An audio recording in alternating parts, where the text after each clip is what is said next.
దేశవ్యాప్తంగా సంచలనం రేపిన Bangladesh Awami league MP హత్య కేసులో కిలాడీ లేడీని ఢాకా మెట్రోపాలిటన్ పోలీసులు అరెస్టు చేశారు. సదరు యువతి ఈ హత్యకు కీలకంగా వ్యవహరించినట్లు సిఐడి అధికారులు తెలిపారు. బంగ్లాదేశ్ ఎంపీ అన్వరుల్ అజీం హత్య కేసులో ప్రధాన సూత్రధారి అఖరుజ్జమాన్ కు ప్రియురాలు సులాస్తి రెహమాన్ గా గుర్తించారు. ఇక ఎంపీ అన్వరుల్ హత్యకు ఆమెను హనీ ట్రాప్ గా వినియోగించినట్లు దర్యాప్తు అధికారులు అనుమానిస్తున్నారు.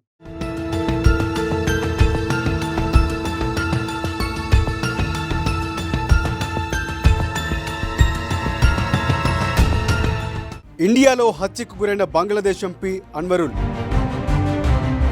చికిత్స కోసం కోల్కతాకు వచ్చిన ఎంపీ అన్వరుల్ కోల్కతాలో మే 13న అన్వరుల్ దారుణ హత్య తరువాత శరీర భాగాల్లో ముక్కలు చేసిన నిందితులు ముక్కలు చేసిన భాగాలు ఎక్కడెక్కడ వేశారు?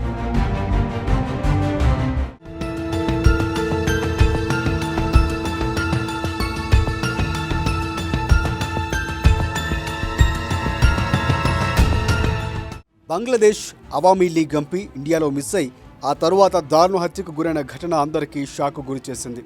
బంగ్లాదేశ్ అవామీ లీగ్ ఎంపీ అన్వరుల్ అజీం అనార్ కోల్కతాలో మే 13న దారుణ హత్యకు గురయ్యాడు. అగంతకులు ఎంపీని అత్యంత కిరాతకంగా హత్య చేసి ఆపై ఆయన డెడ్ బాడీని కూడా దాచేశారు. ఇక విదేశాలకు చెందిన ఎంపీపై ఇండియాలో ఇలాంటి దారుణం చోటు చేసుకోవడం రెండు దేశాల్లో సంచలనంగా మారింది. రంగంలోకి దిగిన సిఐడి అధికారులు ఈ కేసును దర్యాప్తు చేపట్టారు. ఈ క్రమంలోనే ముందుగా జిహాద్ హవ్లాదార్ అనే ప్రొఫెషర్ కిల్లర్ను అరెస్టు చేసి విచారణలో భాగంగా సంచలన విషయాలు వెలుగులోకి వచ్చాయి.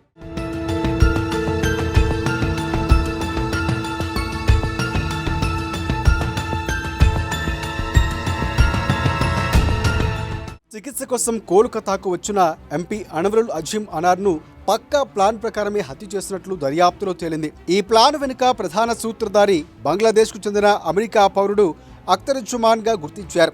అతను హత్య గావించబడిన ఎంపీకి పాత స్నేహితుడని కూడా దర్యాప్తులో తేలింది. ఈ కేసులో కీలకంగా వ్యవహరించి కిలాడీ లేడీని కూడా తాజాగా ఢాకా మెట్రోపాలిటన్ పోలీసులు అరెస్టు చేశారు. సదరు యువతి హత్య కేసులో ప్రధాన సూత్రధారి అయిన అఖ్తరుజ్జమాన్ కు ప్రియురాలు సులాస్తి రెహమాన్ గా గుర్తించారు. ఎంపీ అన్వరుల్ హత్యకు ఆమెను హనీ ట్రాప్ గా వినియోగించినట్లు దర్యాప్తు అధికారులు అనుమానిస్తున్నారు. తొలుత ఆమెతో ఫోన్ ద్వారా మాట్లాడించి ఆ తర్వాత ఫ్లాట్కు పిలిపించి అనంతరం ముందుగా వేసిన పథకం ప్రకారం నిందితులు ఎంపీ అన్వరుల్పై దాడి చేసి హతమార్చినట్లు పోలీసులు అనుమానిస్తున్నారు.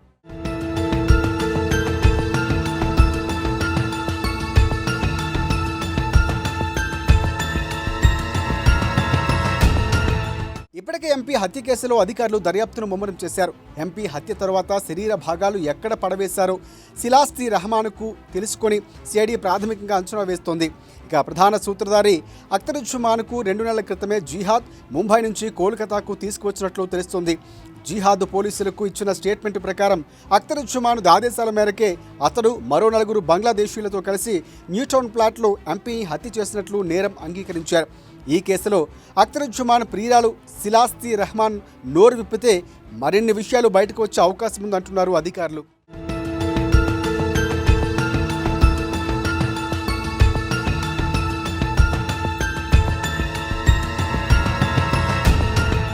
ఎంపీ అన్వరుల్ను గొంతు నులిమి హత్య చేసిన అనంతరం మాంసం, ఎముకలు, చర్మాన్ని వేరు చేసి శరీరాన్ని ముక్కలుగా చేశారు. ఆ తర్వాత వాటిని ఫ్లాట్లోనే ఉన్న ఫ్రిడ్జ్లో భద్రపరిచారు. శరీర భాగాలు కుళ్ళిపోయి వాసన రాకుండా బ్లీచింగ్ పౌడర్ను వినియోగించారు. అనంతరం వేరు ట్రాలీల్లో మంత్రి డెడ్ బాడీ పార్ట్స్ను బయటకు తీసుకువెళ్లారు. చూసే వాళ్లకు అనుమానం రాకుండా ఉండేందుకు ఎంపీ శరీర భాగాలకు వంట మసాలాలు, పసుపు కూడా కలిపారు. అయితే ముక్కలు చేసిన భాగాలను ఎక్కడెక్కడ వేశారనే విషయం ఇంకా తెలియలేదు. కిలాడీ లేడీ సులాస్తి నోరు విప్పితే ఆ వివరాలు బయటకు వచ్చే అవకాశం ఉందంటున్నారు పోలీసులు. మొత్తానికి కిలాడీ లేడీ తన మత్తైన మాటలతో ఎంపీని ముగ్గులోకి దించి రాధిక రేంజ్లో ముంచేసిందంటున్నారు.